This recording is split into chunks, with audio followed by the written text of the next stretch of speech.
Hi everyone, আজকে ইফতারিতে আম্মুর সাথে কি কাজ করলাম সেটা নিয়ে থাকছে আমার আজকের ভিডিও। তো শুরু করা যাক।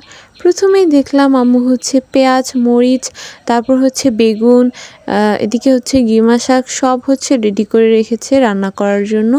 গিমা শাক হচ্ছে গিয়ে পাঙ্গাস মাছ দিয়ে একদম পোড়া পোড়া করে রান্না করবে, আর বেগুন দিয়ে এই পোনা মাছগুলো রান্না করবে।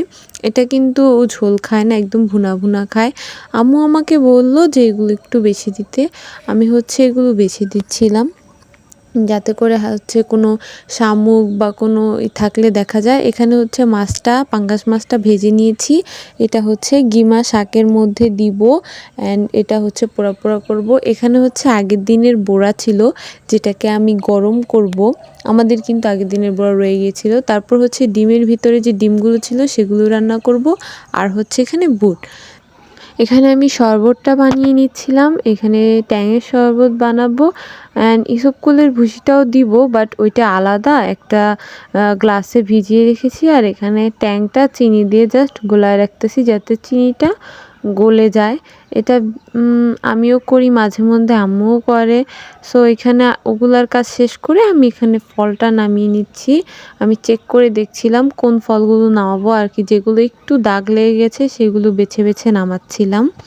দেন এখানে আমি আম্মু রান্না করে দিচ্ছিল, আমি নিয়ে সব রাখছিলাম। এখানে ছিল ডিম সিদ্ধ, বড়া, দেন আমি যেই ফলটা রেখেছিলাম সেটা, তারপর ছিল বুট অ্যান্ড ছিল হচ্ছে গিয়ে শরবত। আপেলটা আমি কাটি না, যেহেতু বাসায় আর তেমন কেউ আপেল খায় না, আপেলটা কাটলে দাগ হয়ে যায়। দেন ছিল এখানে যে গিমা শাক দিয়ে পাঙ্গাস মাছ, এখানে ছিল মুরগির ডিমগুলো। এটা কিন্তু দেখতে ভীষণ সুন্দর হয়েছে, বাট এটা খেতে দিবে না আম্মু আমাদের। অ্যান্ড ছিল পোনা মাছ যেটা বেগুন দিয়ে রান্না করা হয়েছিল। অ্যান্ড আলহামদুলিল্লাহ এগুলোই ছিল আজকে আমাদের আয়োজন।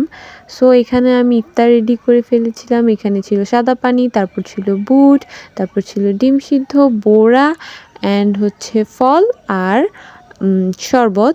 এখানে আবার বিরিয়ানিও ছিল। এটা খাবো না আমি, আমার কাছে ভালো লাগে না রোজা রেখে এগুলো খেতে তেমন। দেন হচ্ছে আমি একদম শাক দিয়ে ভাত খেয়ে নিচ্ছি। আমার ভাত কিন্তু ভীষণ অল্প, মানে ভাত খাওয়ার জিনিস অনেক, বাট ভাত অনেক অল্প, কারণ ভাতটা আমি অ্যাভয়েড করে চলি যতটা সম্ভব।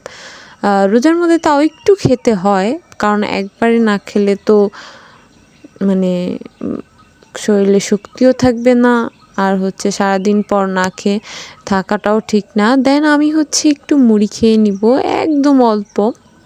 মুড়িটা আমার ভীষণ পছন্দ, বাট তেমন একটা খাই না, কারণ হচ্ছে রোজার মধ্যে ভাতটা খেতে হয়, তার মধ্যে আবার ভাতও খাবো, হচ্ছে বুটও খাবো, তো একটু বেশি হয়ে যায়। সো আজকের ভিডিওটা এই পর্যন্তই।